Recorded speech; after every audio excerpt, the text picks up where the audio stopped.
Let's get into it. 1, 2, 3.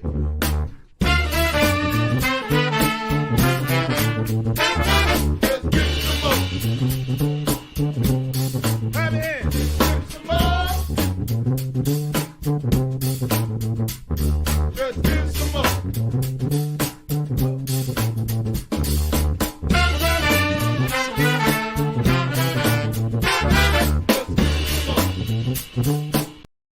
Why, hello, and welcome to My Whiskey Den, your favorite public access whiskey review show where craft whiskey is king.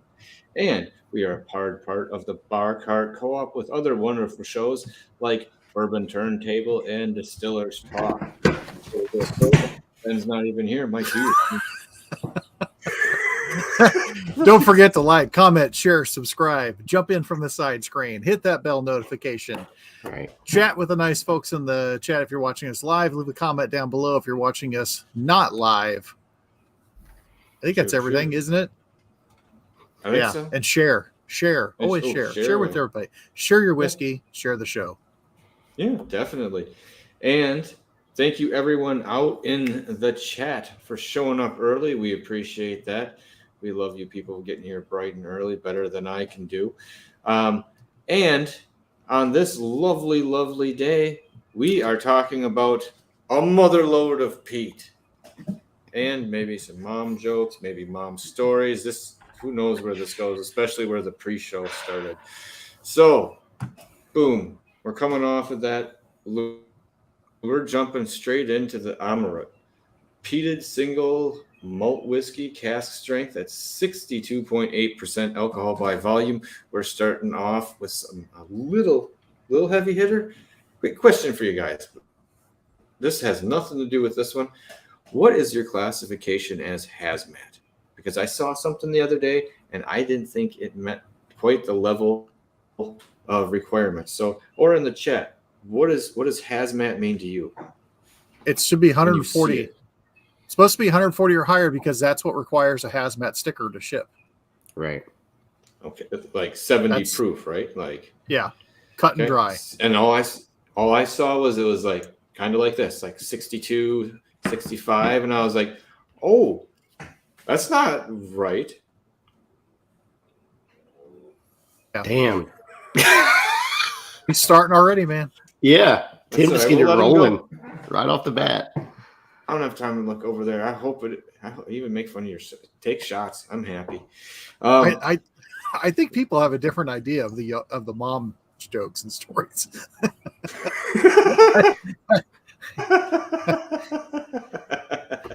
Tim has chosen violence. Right. He did say that right away.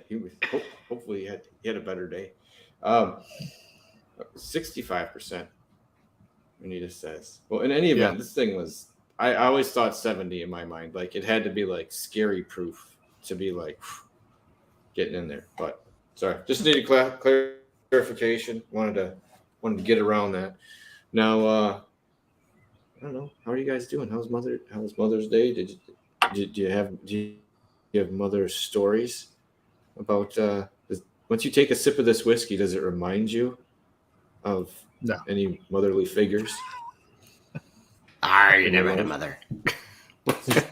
maybe some bad mothers, but yeah, there was no. Well, there's not a mother in our house, so there was no Mother's Day mother things. So I was the mother. I worked.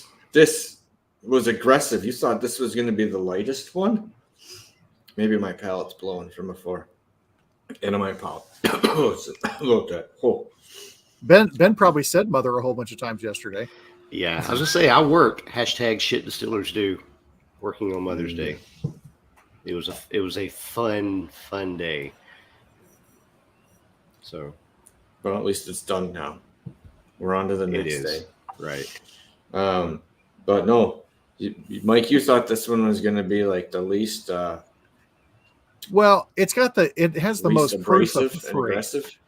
It has the most proof of the three, but I think I mean, the other options are one that's PX finished, and then Flaming Heart, which Flaming Heart's got some good beat to it. I get. You're right. You're right. Oh, hey, Donald. It's good to see you. Holy cow, Mr. Rance. Mm-hmm. Hope everything's good up there in Canada.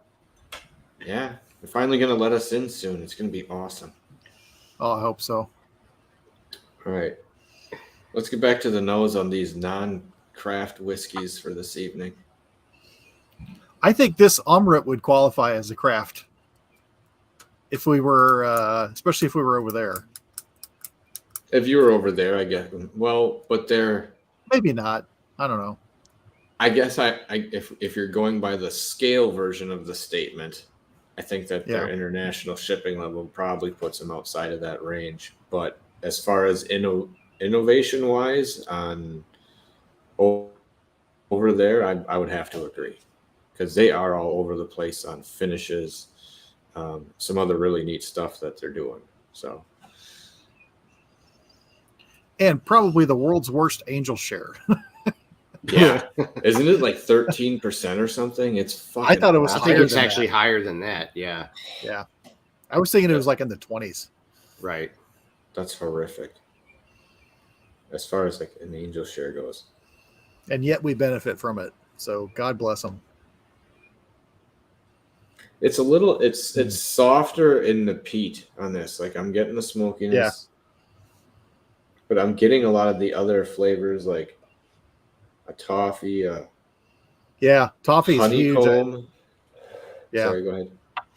Toffee, honey, and fruit are my three big ones.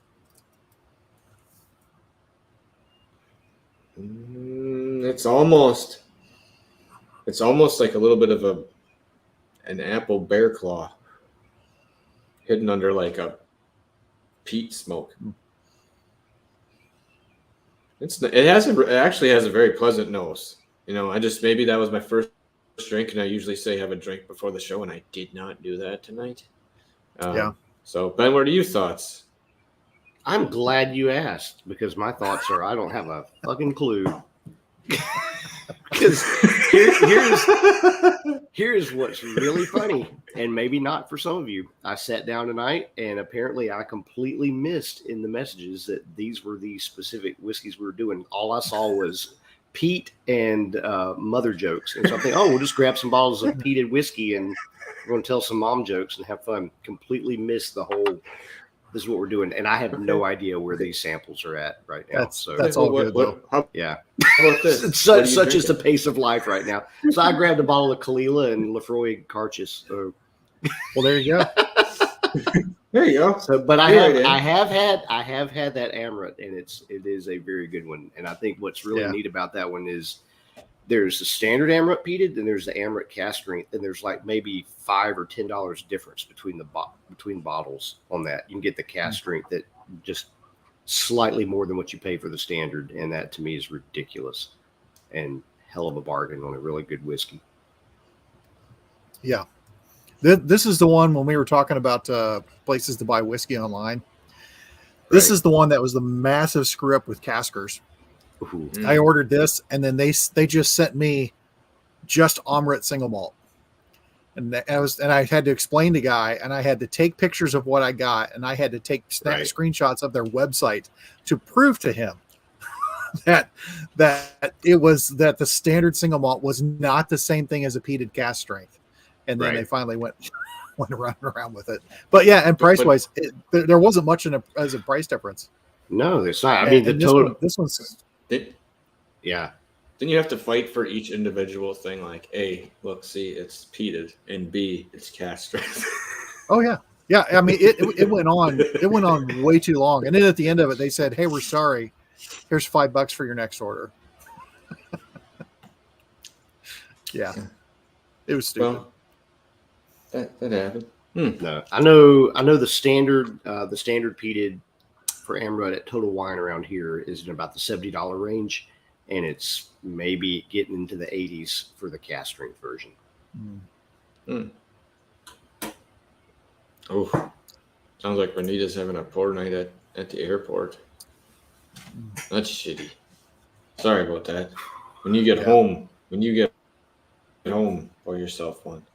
Yeah. Or 2 or 6.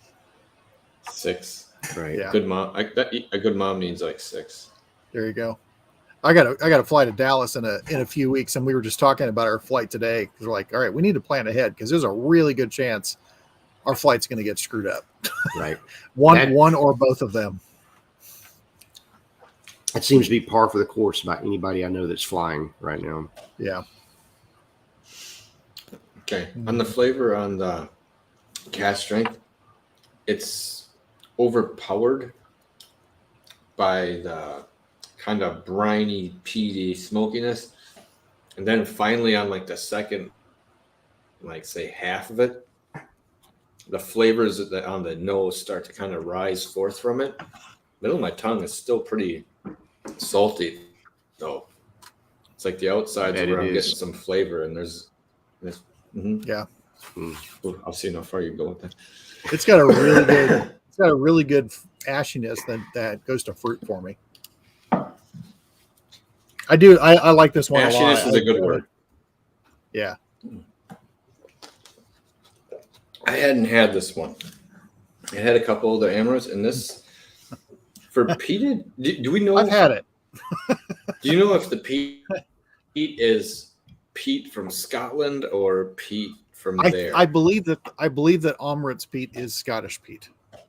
Okay, then that would make sense because that's I was getting more of that flavor to it, and like it'd be really, for me to think, really weird for it to be from there and still getting a lot of kind of that Scottish peat flavoring from it. Yeah, I mean, you get this, you get into an Artbag, Lefroy, Cologne, like there's some other, like you could almost get a sense of the peat in the background, like you've had it before, and it's not crazy different. I would think I've never visited there. I've not studied the country, but I would think that there is not that much in wet environment in India that they could get a whole lot of peat bogs going there.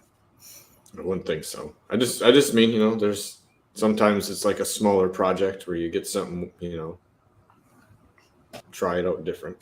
But I just meant more like the flavor tasting notes on it. Yeah. No, it's good. I clearly I enjoy it. It's good whiskey. Buy it, find it. What about you? What do you have, Ben? So I grabbed Kalila 12 to start with because I think it's one that gets so overlooked often in peat conversations. Really like the Amrut. I think Amrut ought to be right up there. Everybody talk. You hear usually Ardbeg Lefroy, and then you hear the Lagavulin thrown out there. I think more often than any other label of peated Scotch. But the Kalila, to me, it just tends to get so overlooked because it's not a peat powerhouse like some of the others are. But at the same time, it's just a freaking gorgeous whiskey. And so that's what I'm enjoying tonight.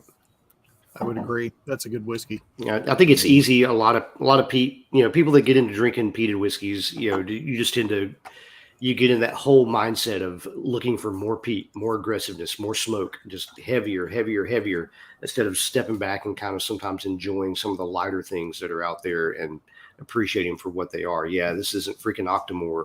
It's not going to blow your socks off with intense peat and smoke, but it's just a damn gorgeous whiskey, period. So.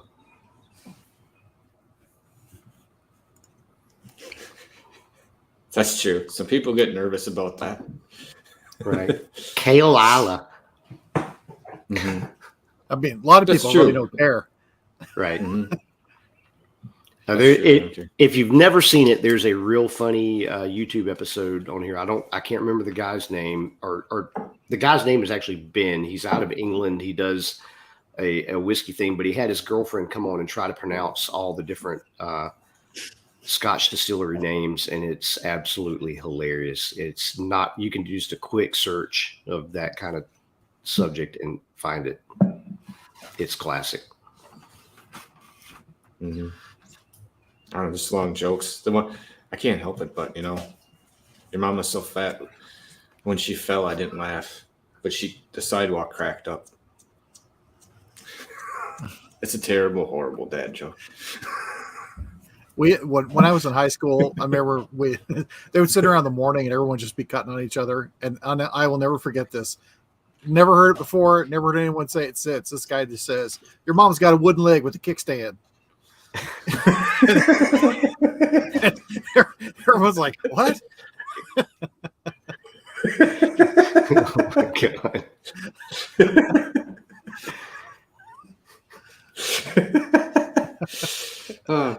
Yeah, I may have heard that before. Yeah. I may have heard that one before too. All right, let's see here. Do we want to go to the next one? What is let's roll into one more, and then maybe we'll tell mom a good story you remember from your mom from the past. I have one or two. Yeah, I could tell some clean mom jokes, Sure. mom stories. Clean out. Well, I mean, I don't know. Let me. I have not had Flaming Heart, so Okay. maybe we go Flaming Heart and then do Sherry Bomb. Okay. Sure.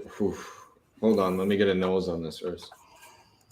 I don't.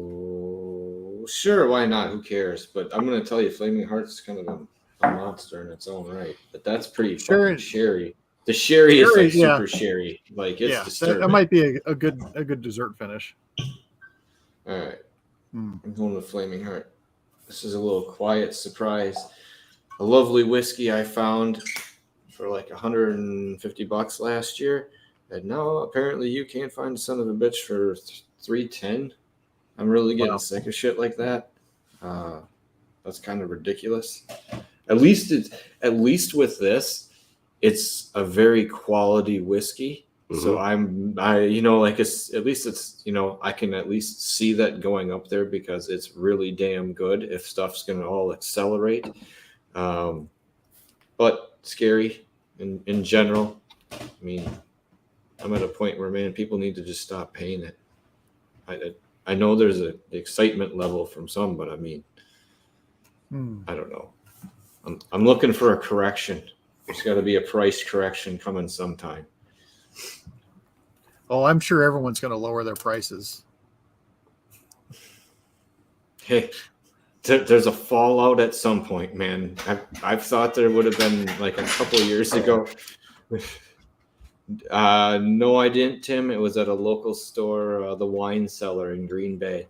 They have a nice little shelf behind the register, and it's usually very fair priced.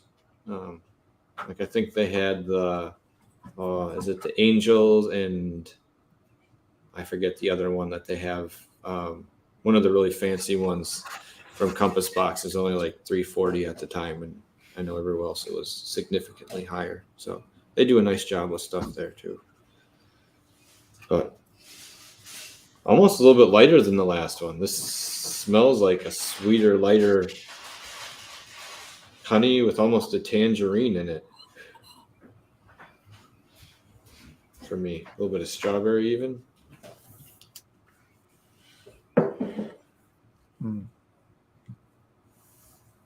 Mike's like refusing to comment on it. There's a no. I was thinking about this because it's like a candied fruit. There's a candied fruit that I get on there, but there's a thing with the malt, like we've had on. What is it? I think it's a caramel malt. I know it's probably not from what's in there, and I could look it up, but I don't feel like it right now. But I've had similar on the nose where it's there's something in the malt that there's a weird like artificial candy thing to it, but then it jumps into the peat. Yeah, like an artificial sweetener kind of a thing where it's when you could tell the difference between like Coke and like the aspartame Coke. Yeah. Huh. It's almost like getting like a little waxy. Yeah, there's along with that. Yeah, it's almost like you remember the old oh, what were they? Those wax bottles that had that really nasty fluid in them when you were kids. Not that any of that is bad. I'm just saying it's just. All right. All right, I'll get into that one in a second. I think that's the funny, wonderful thing about drinking peated whiskeys is you start getting into some of the tasting notes and nosing descriptions, and to the average layperson, it sounds absolutely disgusting and horrible. Yeah. Mm-hmm. But it's actually really damn good. Yeah. No, it is. And that is way more sweet and seductive on the palate than the nose. Yes, definitely. Wow, that comes around way different. Significantly less aggressive than the first one. I don't want to call it more cohesive, but that first one was way bolder. This gives you a nice cohesion feel. It has nice flow through all the flavors.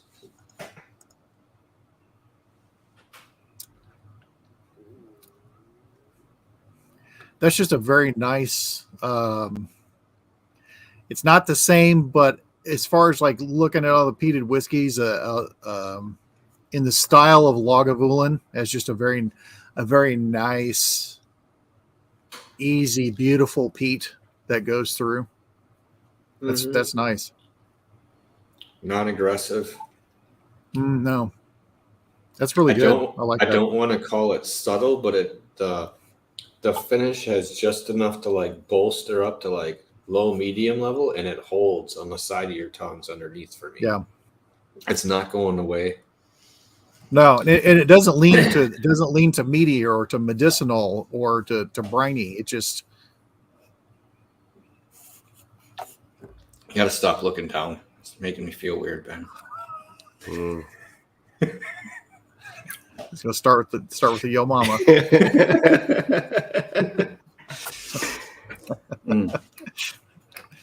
Say your mama's like a hockey player. She only showers after 3 periods. Right. Oh, God.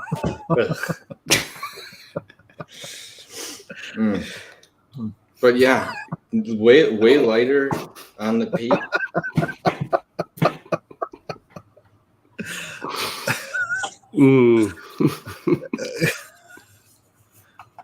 Just in the right amount of spiciness.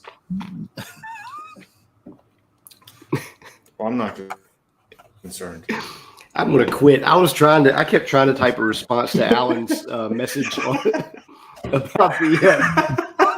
the waxy buildup, the long. Stand by that statement. No. Just having a fun time with the phone here, trying to type with fat thumbs. But anyway, so Alan brought up a really cool point about the waxy character being the buildup of long chain fatty acids and its profile for several single malts.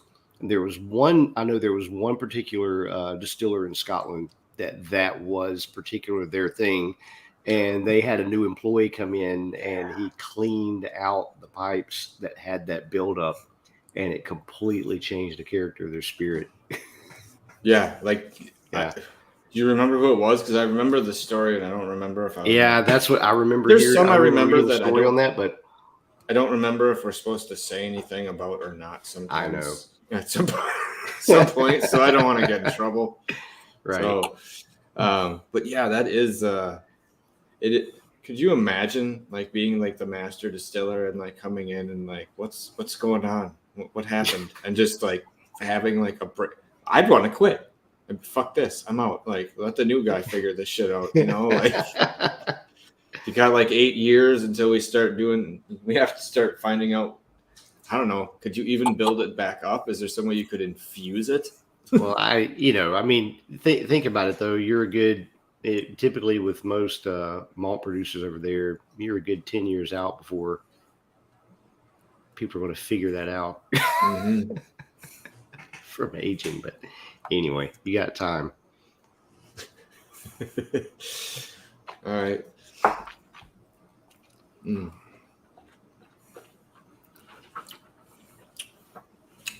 Way sweeter. This almost the Flaming Heart after the other one comes out more like a dessert whiskey for me. All right, I'm gonna swing this around. good. Yeah, it was very. That's one that I got with Sean, and I think we could have finished. We finished a quarter of the bottle in like no time flat, and then I had to like put a hole on it. Like no one else was drinking, and I looked over, and I just like, oh fuck, that's. I'm like, it's me and him. I'm like, this is really enjoyable. Like it's a very smooth, cohesive, nice whiskey. But what isn't from Compass Box? Yeah. I mean, there's different levels of excitement, definitely. But I mean, John does a great job with what they do there. It's pretty amazing. Yeah. Hold on a second. Someone left the window open and it's starting to get windy. I will be back in 1 minute so you don't hear weird stuff in the background the rest of the night. So. We'll just make up our own stories. Right. Yeah, they'll be good. They better be good, especially with the noises.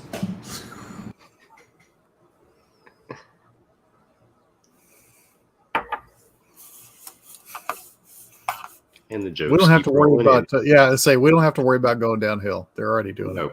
Yeah. They need no encouragement from this part. No.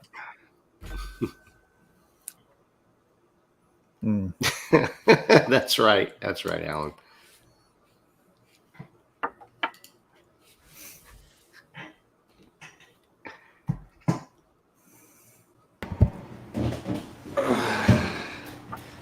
All right, sorry about that.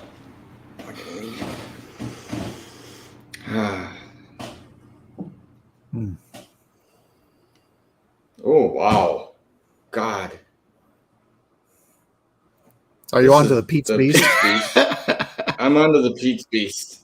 Well, it's so sherry. It's dessert. I'm sorry. It is. Yeah. Wow. It's 100% like a lot of jam on a biscuit. I'm almost not getting the Peat, dude. This is like so overwhelmingly strong. Mm-hmm. Yeah. This is more like we talk about sherry bombs.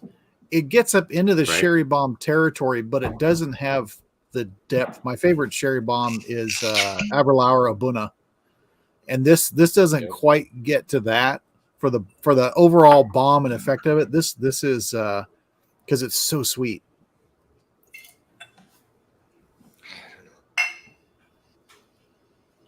Yeah, but on the nose, it's almost more sherry than it is peat.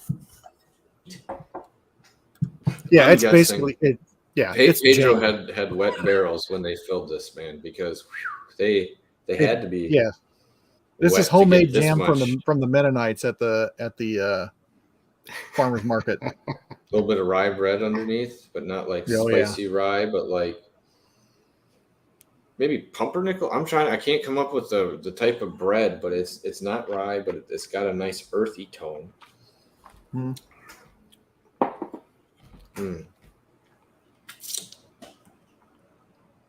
Oh, yeah. Mom's story.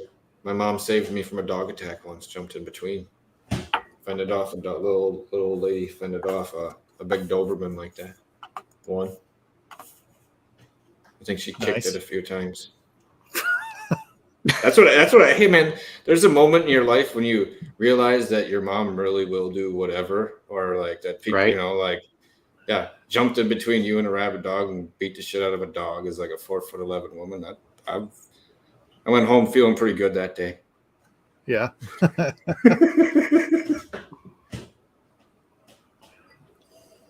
I'll tell you one about my mom. I remember when Whitney Houston first came out, and the song "I Want to Dance with Somebody," so she said, I really love that song. I want that song played at my funeral because I want my funeral to be a happy occasion. And without skipping a beat, my sister said, "Don't worry, Mom, it will be."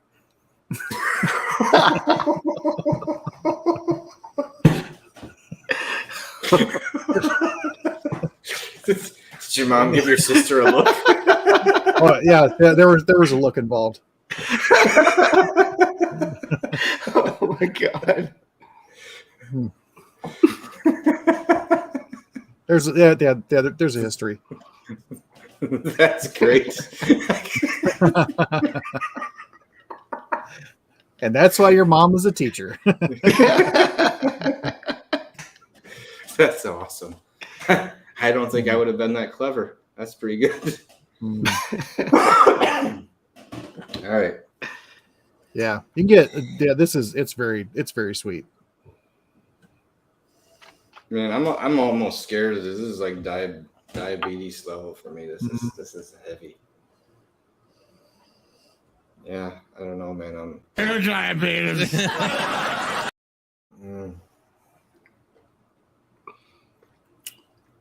Oh, that's legit. Diabetes. Yeah. Whew. With a little bit of mint at the end. It's,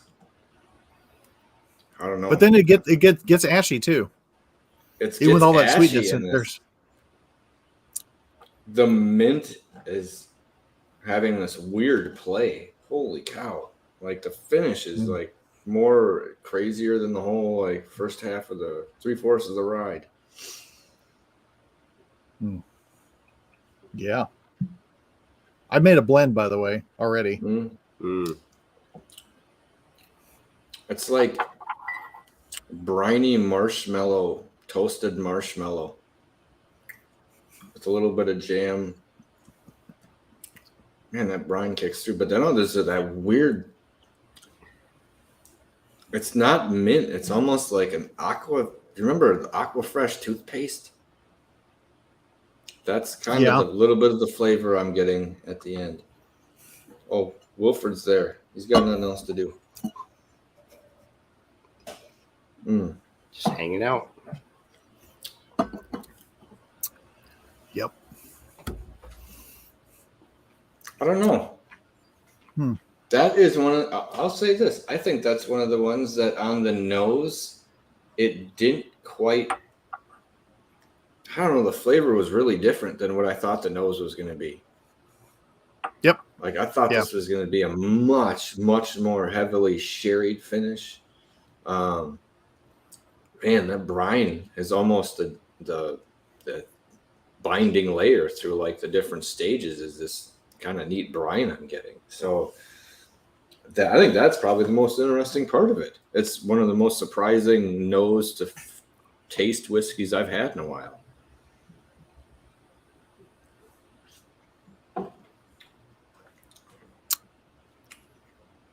I'm not.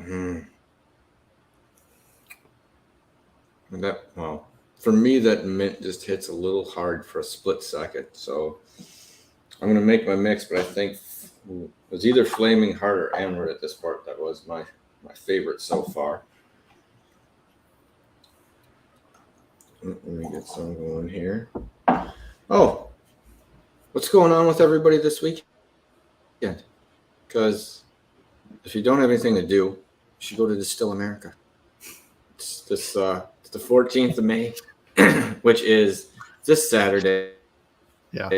There are still some tickets left at the general admission price of only $65, which I believe gets you in for 3 to 4 hours this year. It is outdoor underneath tents at the East Side Club.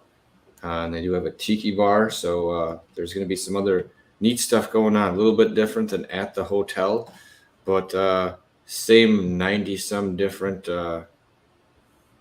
vendors that are going to be there. So these two bailed on me because of life.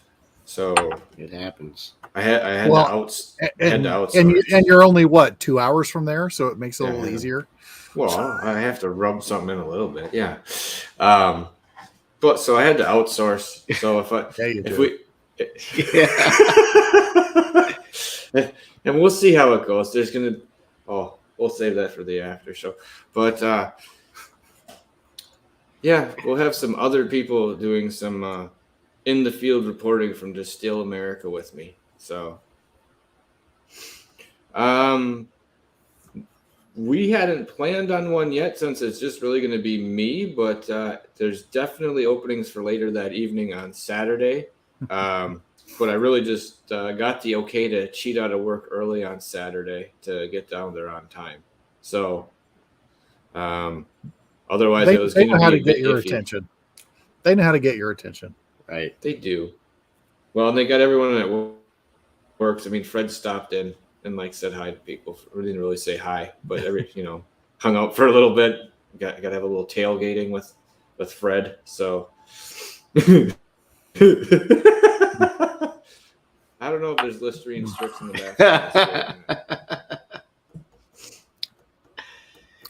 It might be a reading John, station. I'm though. sorry.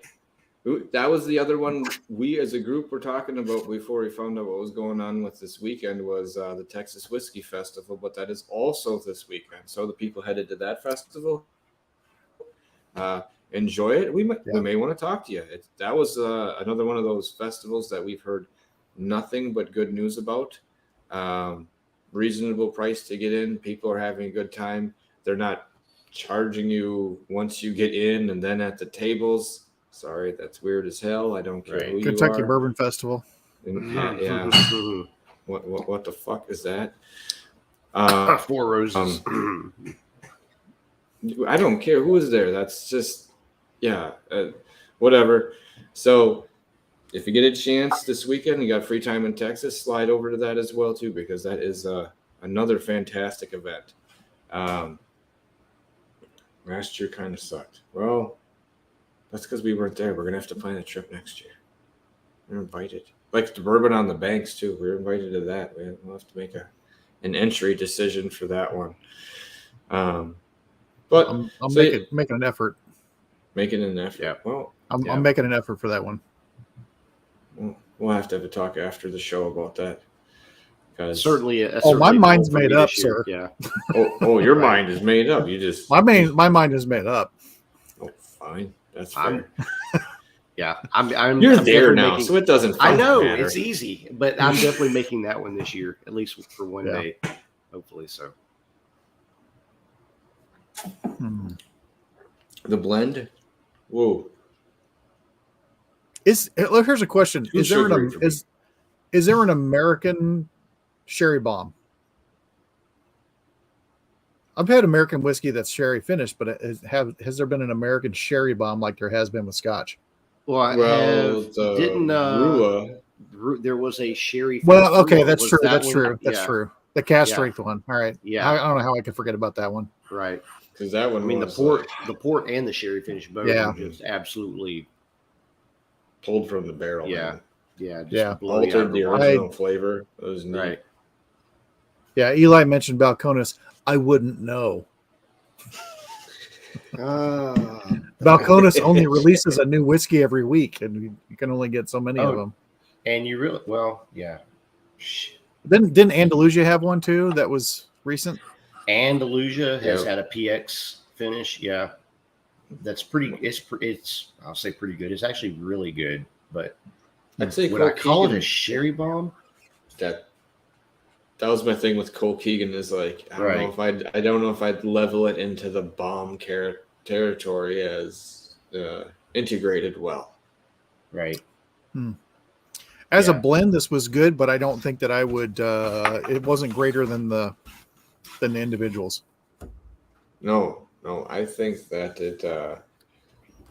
it got too sweet for me between all the combination of them. The lats too kind of stacked. I'm gonna go back to that first one because that one was, I don't know. It had the most balls out of all of them, and I usually like a little cask. You like some balls. And you like balls. Well, flavor. You have balls. I like balls. But it's flatter on the nose, but it's just balls on the nose.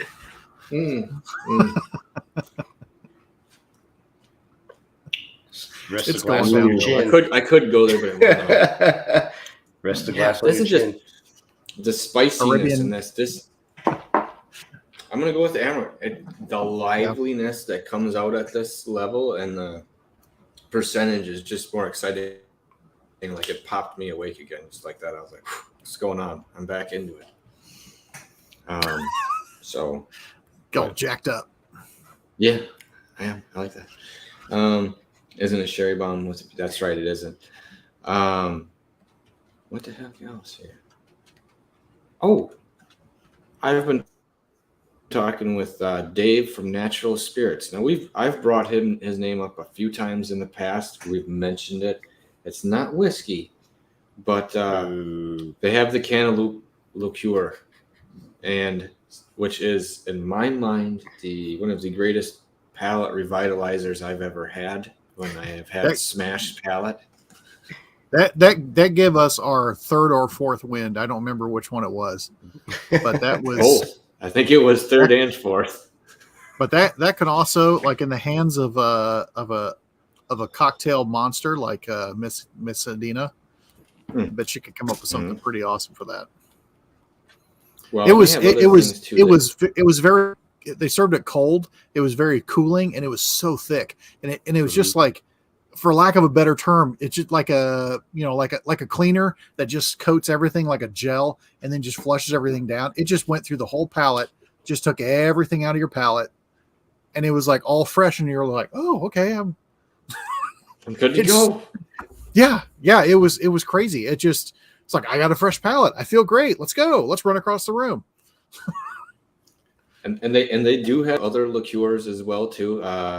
They have like maple bourbon. They have a gingerbread one for around Christmas. I think they have a dreamsicle one. These are all ones bourbon that all you had to do, even a little ice and that, smash the drink in no time flat. Like, just wonderful, but problematic when it's like with wine. When you find something that's like, oh, I don't even taste this. It tastes wonderful. You're not tasting the booze, and all of a sudden you finish the bottle, and you let's have another, because you haven't hit it yet. You haven't hit that level. You're like, this is the little dreamsicles. Let's maybe a little ice cream in the next one. Right. But it'll stack up. But like, seriously, I think it's into July. So along with the other tasting we're working on, there might be like a little dual sampling we can send out for people, because I think getting to taste or have, maybe like you mentioned, Mike, maybe people who wanted to participate in a cocktail contest could contact us, and mules could be put out, and people could come up with cocktails, because I think it's interesting, and it really lends itself to a lot or a little, depending upon how much you want to alter the flavor. Because like I said, a lot of it is pretty tasty the way it is. Yeah, it was good. So, Andalusia. Ooh, I got all right. All sorts of. Mike sounds tired. No, I got to water up now. So I got all that. Oh, that blend didn't. I don't know. Didn't do the trick. Not sitting well with you, huh? What about yours? Where'd yours end up? Oh yeah, I liked it. Ben, where'd your combination of stuff end up at this evening? Pretty good. Main factor is I had the Kalila 12, and then I went with Lefroy Carchis, the port and wine cask, and that just pretty much dominated. I mean, Kalila adds a little bit of, you can almost pick up a little bit of that apple floral note coming from it, but man, the jammy sweetness from the port and the wine cask, and that just the Lefroy, that's pretty much all you're tasting. Not bad. I believe you on that. I haven't had the Carchis in a while, so I'm jealous. That was I remember when going through some of the Lefroys and trying to figure out if it was, because I got a bottle of Lore and I liked it, and that was like if you were into Lefroy, in my mind it was like a definitive bottle, because either it was like, oh, this is really good, or it was a letdown. Right. Compared just in people's minds, whereas like the Carchis, a lot of people really liked, and people I think ended up finding out that like the quarter cask was like the hidden gem of like that 8-bottle main lineup that they had. Right. But that was one where I was like, it was cool because that 8-bottle lineup, I don't know if anything was over $100 at that point. Well, maybe the Carchis and the Lore, but most of the rest of them were relatively affordable to try as you were going through.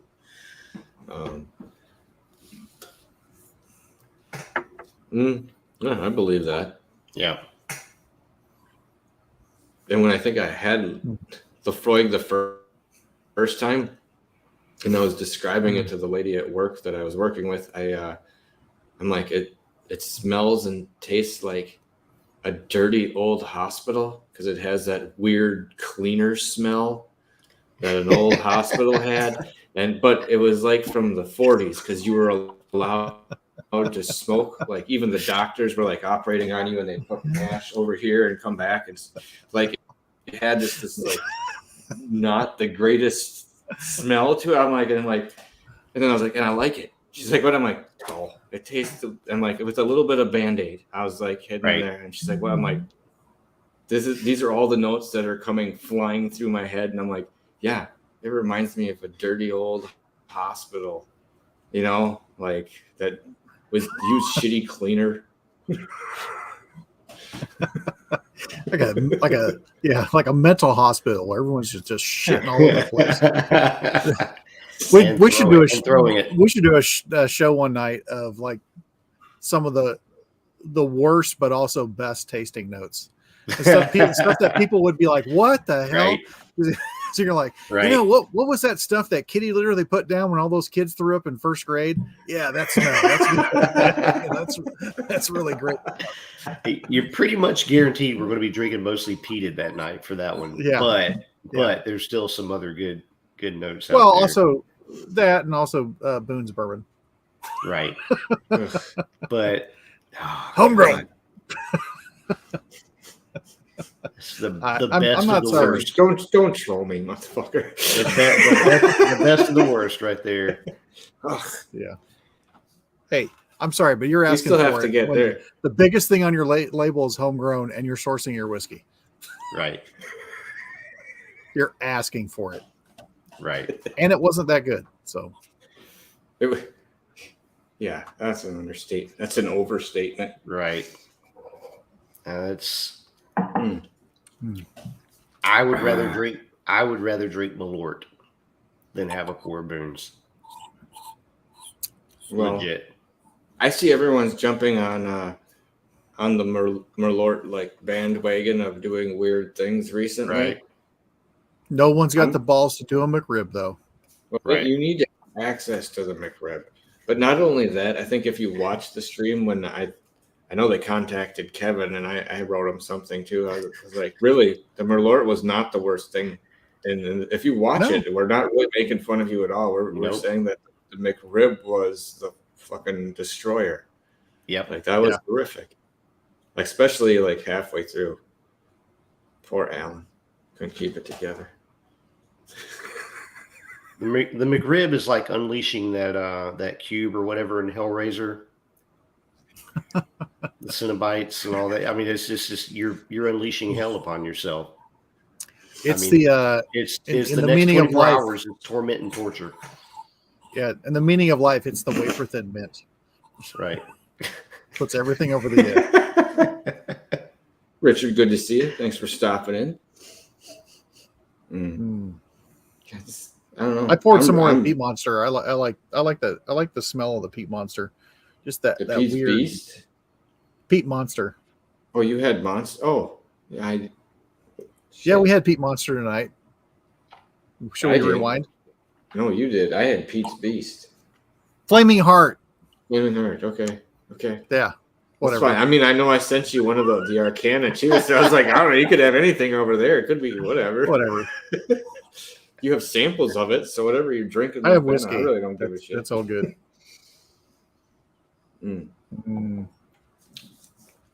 Ooh. Okay. Tasty. So next week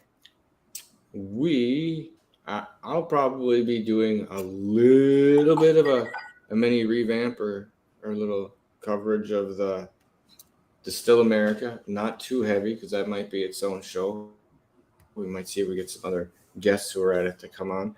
But let's review Dell's Distillery next week. McRib and you need fries. So that literally just sent like it made me just it sent shivers. Yeah. I mean, my stomach just got real queasy reading that. I'm gonna need a second. I'm sorry, it's the Prozac fries. It has nothing to do with fries soaking up the flotsam. It's just the freaking texture and consistency of the McRib, and when it hits your stomach, it doesn't degrade man. properly. Like just like when you see the hamburger that doesn't it doesn't process. It doesn't change for 9 years. Like Iceland's got right. it in the museum. Here's the last McDonald's served fries and burger, and it's like, oh, it looks like it's 10 minutes old. Spam process is better in your system than a McRib. Right. And you're not wrong. No. They just, and there's probably just for, whatever it is, the meat glue they use when they press all that stuff together. I'm sure that just had a lot to do with it. Was it the worst tasting thing in the world? No, but you knew as soon as you had it, you just knew this is not going to end well. Right. And it just it's not. Did not end well. It was a night of misery. True. Oh, looking at shirts too. Next couple of weeks, we might have a shirt option for people out there to get involved in. Should get some 1970s mesh crop tops. The mesh ones? As long as we can change. Wait, no, we can't change the logo because then we'll be in trouble. Because then someone else will take our old logo. Yeah, we should sell the 70s, the tank tops like that with a pair of socks, like knee-high Kool-Aid socks with version of it, right? The with the My Whiskey Den logo on there, and just go get yourself some jorts, and you got your summer attire. Sorry, that's different, but Donald, that is exactly right. Oh my God. The meat glue is the meat what doesn't glue. degrade Right. properly.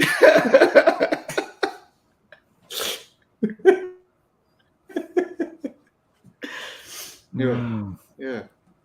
So Part of me appetizing. just doesn't feel right now. All of a sudden, now that you really put that in the right terms, Yeah. What was I watched a show and it was like, don't think on an empty stomach, or if you're hungry, don't think about whatever it is. Like someone was like, wow, this is great.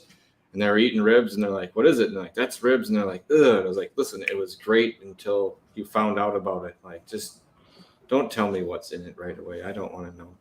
Hell, that's why I didn't know a lot of that stuff or work at a restaurant so I could go eat at places. Because once you work someplace, you ain't eating there. Like if you work at McDonald's, you're probably not eating there for 5 to 10 years. Right. Nope. I worked at Wendy's for 2 weeks when I was a senior in high school, and that turned me off.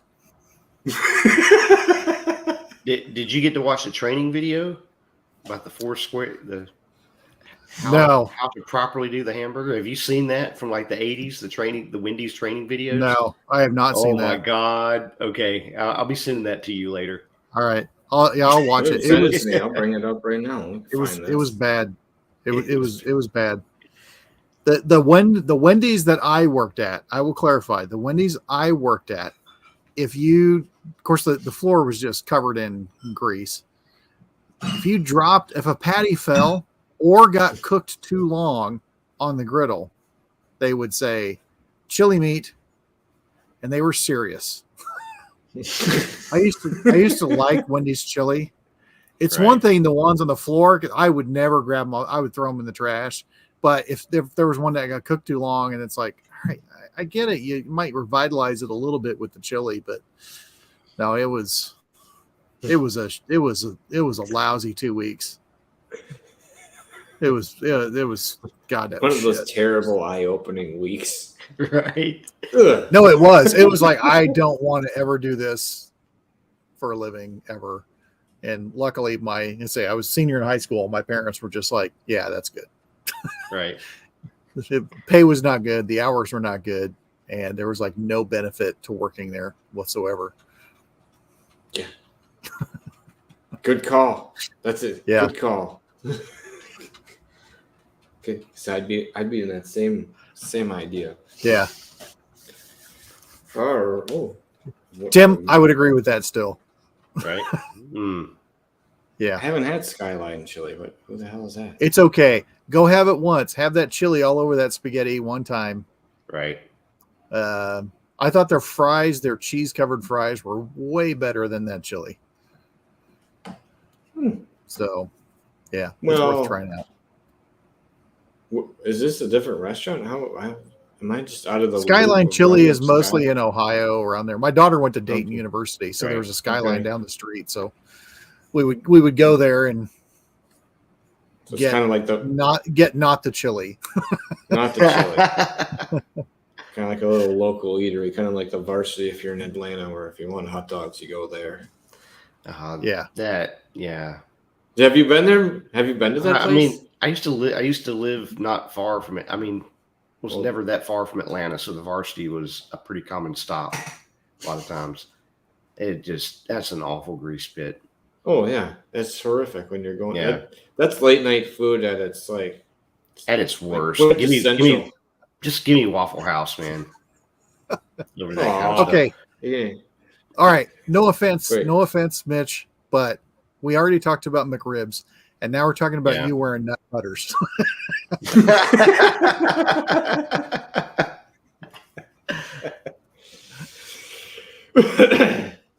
I like that. Eli's upset. You know, I mean, what do you have? What do you have? You better have a fucking answer ready. Right. It's you're going for the experience, and Your mom is a 3-way from Skyline. right. I was going to mention if you're talking about like the Varsity, that it's not the same as going to Chicago. Where is it? The Wiener Stop? Is that the one where they just fucking rip into you and shit? Like it's going to like Ed DeBevick's on crack. Oh, one of those, yeah. Oh, I don't know. They're okay, but they don't, and at least we'd go to the one in Phoenix, and they're all good with the snark, and I'm no stranger to that. But they can't take it like they could dish it out. That was our experience there. Yes, they get It's very. like, oh, really? They get kind of. So you hurt. could. Yeah. I went and got my own food at Ed DeBevick's to piss off the one waitress. She got all mouthy, and I was like, "Fine, I'll get my own shit. You don't have to do anything because you weren't anyways in the first place." She got all like, and I was like, "Dude, it's just a joke." And then she didn't like go right away. So I went up there. I'm like, "Is this table 9?" They're like, "Yeah." I'm like, "Cool, that's my table. I'll be back in a minute." Took the tray over. You're a lot ballsier when you're younger. You'll do it now. Just not. That's maybe true. Meet at the Waffle House is great. I'm not gonna. I've had good nights at the Waffle House, so I can't shit on that either. Sometimes it is what it is. I had one horrible. I've had one really bad Waffle House experience. Was there a fight? No, it was no fight. It was totally related to the food.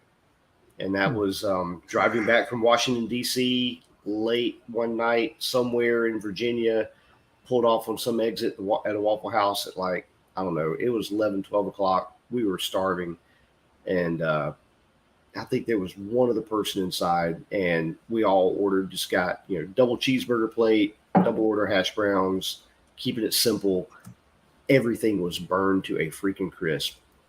And you could hear the chef whoever else was in there was a buddy of the cook that was there. And the cook was he was on a rant about something. He was pissed. And finally he comes over and listens, "Is y'all's food okay? Something wrong?" We're like, "Oh no, it's great. Sorry, sir." And we just proceeded to eat our burnt, fried to a crisp hash browns and hamburger and get the hell out of here. Yeah. It's like apparently you've had a bad enough night. We're not pissing you off any further, but good God, it was, like literally black, burnt, crisp. Yeah. So always fun nights. You eat it, you're like, "Can we just leave?" Right. We'll just pay for the check now. Yeah. Get the fuck. Smother it in ketchup and go home. Yeah.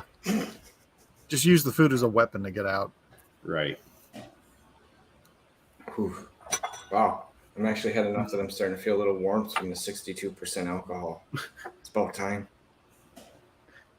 Delayed reaction. So got some warmth. delayed reaction. Yeah. Got a little warmth Took a kicking. little while. So, all right, Don. Good. That's what I was gonna say. We're probably taking off here too. So thanks for stopping in. I enjoyed all the ones tonight. Just goes to show, like we do say, we're not all about craft. We're about other stuff because there are other people making fantastic stuff out there. These three really good.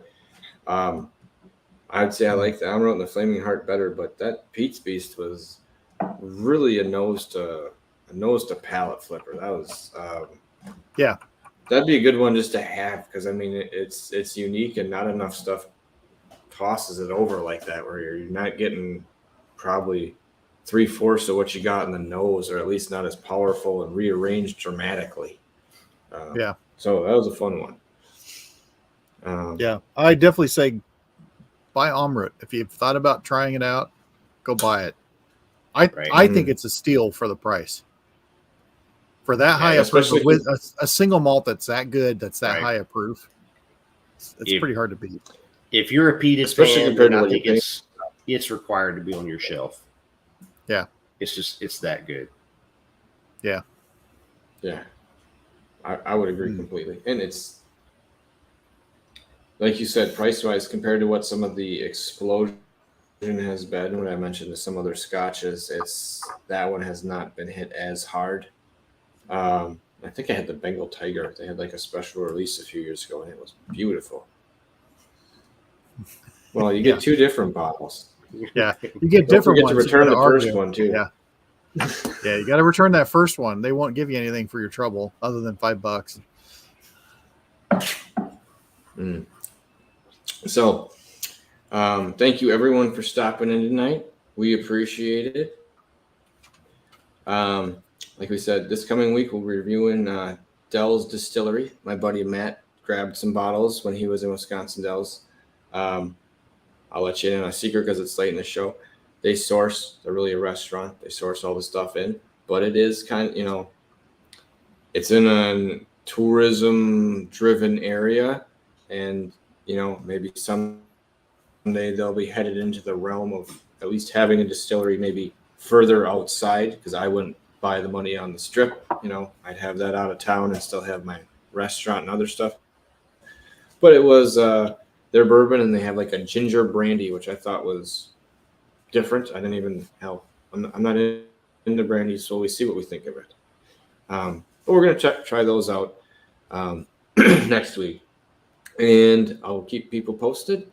And I'll get a hold of me. I'll be down at Distill America, and if I don't see you there, I'll see you there, and we'll meet up and hang out afterwards at some point. I don't have a problem with any of that.